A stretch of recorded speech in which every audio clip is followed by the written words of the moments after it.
మాకు అధికారం జన్మలో రాదు అన్న భయం వాళ్ళ మనసుల్లోకి వచ్చి వాళ్ళ మెదడులోకి వచ్చి పిచ్చి వేషాలు తిక్క వేషాలు వేసుడు మొదలుపెట్టింది.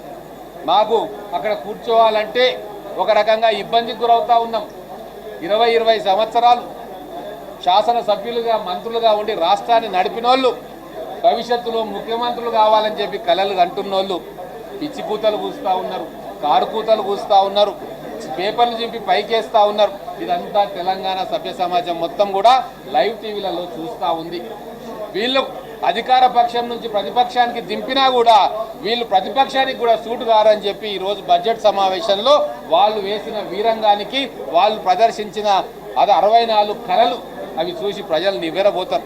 వీళ్లను రేపు ఎన్నికల్లో ప్రతిపక్ష స్థానంలో కాదు, ఈరోజు తెలంగాణ ప్రజలు ముక్త కంఠంలో అనుకుంటా ఉన్నారు. ముక్త కంఠంతో వీళ్లను నర్సరీ క్లాస్కు పంపించాలి. మళ్ళా ఆ పాడే పాటలు కానీ ఎగిరే గంతులు కానీ కరెక్ట్గా నేర్చుకొని వచ్చి మళ్ళీ అసెంబ్లీలో పాడతారు. కాబట్టి వీళ్ళు ప్రతిపక్షంలో ఉండడానికి అర్హులు గారు, ఎమ్మెల్యేలుగా ఉండడానికి అర్హులు గారు.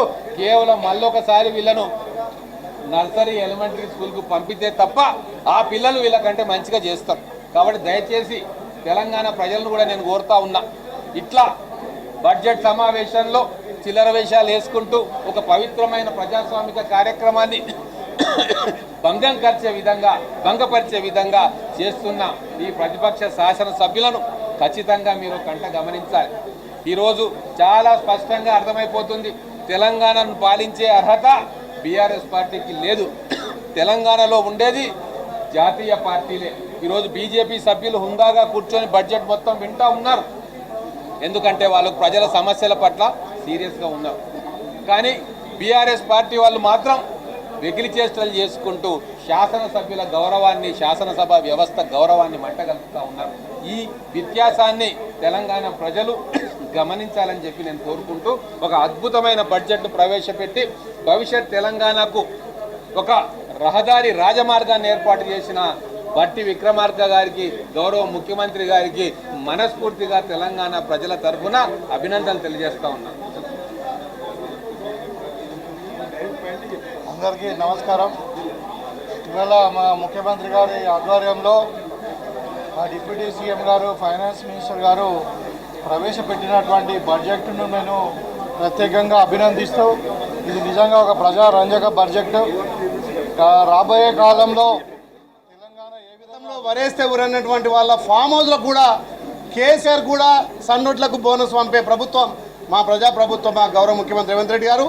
మరి బడ్జెట్ పేద ప్రజల కోసం, రైతుల కోసం, విద్యార్థుల కోసం, నిరుద్యోగుల కోసం, ఉద్యోగాల భద్రత, వాళ్ళ ఇన్సూరెన్స్ కోసం ప్రతి ఒక్కరికి ఇలా బీమా కల్పించే ఈ బడ్జెట్ ఎంతో పెద్దగా ఉంటే దీన్ని కూడా జీర్ణించుకోలేని ప్రతిపక్షాలు, ఈ బడ్జెట్ చదువుతుంటే వినలేని ప్రతిపక్షాలు మరి 10 ఏళ్ళు తెలంగాణ ప్రజలల్లో చెవులో పువ్వులు పెట్టి మరి ఇలా వినూత్నంగా వాళ్ళు చెవులలో పూలు పెట్టడం నిజంగా సిగ్గుచేటుగా ఇలా తెలంగాణ ప్రజలు గమనిస్తున్నారు. ముఖ్యంగా ఈ బడ్జెట్ ఇలా 2026, 2027 3,24,234 కోట్లతోటి ఈ రాష్ట్రం ప్రవేశపెడితే దాని మూలధనం 47,267 కోట్లుగా, రెవెన్యూ ద్వారా 2,34,406 కోట్లతోటి మరి అన్ని రంగాలకు, ముఖ్యంగా వ్యవసాయ రంగానికి పెద్ద ఎత్తున పెద్దపీట వేసి 16.6% తోటి వ్యవసాయ రంగానికి బడ్జెట్ కేటాయిస్తే దీన్ని జీర్ణించుకోలేని మరి ప్రతిపక్ష నాయకులు ఏ ముఖం పెట్టుకొని మాట్లాడుతున్నారు. గతంలో వ్యవసాయం దండుగా అన్నారు, వరేస్తే ఊరన్నారు. ఇవాళ మేము సన్నోట్లకు కూడా ఇలా బోనస్ ఇచ్చుకుంటూ, ఇలా రైతు భరోసా ఇచ్చుకుంటూ, రైతన్నలకు రుణమాఫీ చేసుకుంటూ ముందుకు పోతే దీన్ని జీర్ణించుకోలేకపోతున్నారు. 10 ఏళ్ళుగా తెలంగాణ సంపదను పంది కొక్కు లెక్క మేసి ఇలా పేద ప్రజలకు, పేద విద్యార్థులకు ఇలా మేము అల్పాహారం పెడుతుంటే, ఇంటర్మీడియట్ విద్యార్థులకు మంచి భోజన సదుపాయంతో ఇలా వాళ్ళకు భోజనాలు ఏర్పాటు చేస్తుంటే, ఒక పెరిగే దశలో వాళ్లకు పాలు, గుడ్లు ఇలా ఉన్నటువంటి అన్ని రకాల వాళ్ళకి ఏర్పాటు చేసి వాళ్ళకు మంచి దశలో మంచి నాణ్యమైన విద్యతో పాటు నాణ్యమైన పౌష్టికాహారాన్ని అందించి వాళ్ళ మేధాశక్తిని పెంచి రేపు దేశానికే మంచి ఆదర్శమైనటువంటి పౌరులుగా ఉపయోగపడాలనే ఉద్దేశంతో ఇంటర్మీడియట్ స్థాయిలో కూడా పాలతో పాటు జావా 3 రోజులు పాలు 3 రోజులు జావా వాళ్లకు నాణ్యమైనటువంటి ఆహారాన్ని అందిస్తే దాన్ని కూడా జీర్ణించుకోలేని ఈ ప్రతిపక్ష నాయకులు చిల్లర